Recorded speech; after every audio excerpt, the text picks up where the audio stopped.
Say you were with your mate and you had definitely a definitive way in which you would agree to spend your finances, but you find out that your mate has done something distrustful. Perhaps it was, as it was with one of the couples that I counseled. She had secretly accrued debt with the IRS. And instead of alerting her husband about the debt, she decided, well, I'm going to take care of this in secret. But eventually, it hit the fan when he found out that there was an amounting debt. The penalties were just ridiculous, and they needed to be paid. That's when everything kind of came to light, and she had to fess up. The problem was, it caused him to begin a string of questions.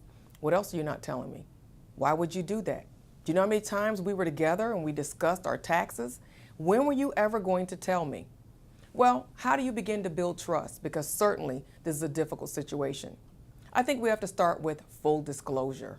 And I believe that that means telling it all and showing it all. And then my warning to you is patience.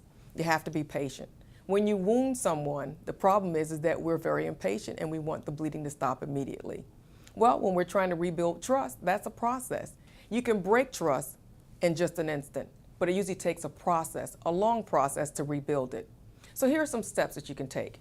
One of the things that you can do is gain access to online accounts. Why? You'll be able to check activity. You'll want to share credit reports so that they can see what else is happening, what else is appearing on that account. And number 3, you can also put an alert on your credit report. That way, when they try to access an account to open new credit cards or anything that they're needing to get a credit approval on, an alert is sent to the home. Building trust is essential. The fact that it's fractured is a problem, but it doesn't mean that it's the end of the world. I believe that over time, if you work through some of these steps, you can work at getting the trust back. Now, these are just guidelines. Perhaps you have things in mind that are going to satisfy your need to feel safe and secure. Outline the steps, come to an agreement, and begin to act those out. And I believe that trust will be on its way to being restored again.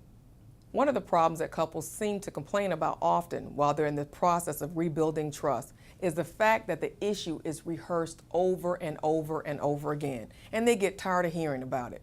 If you caused the problem, you've got to be willing to atone for the problem. So if it takes them a while to rehearse it a little bit and to get it out of their system, good.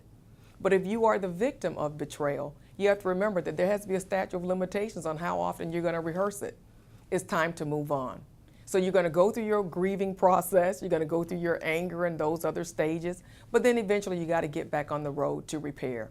And you've got to stop looking back and start looking towards the future.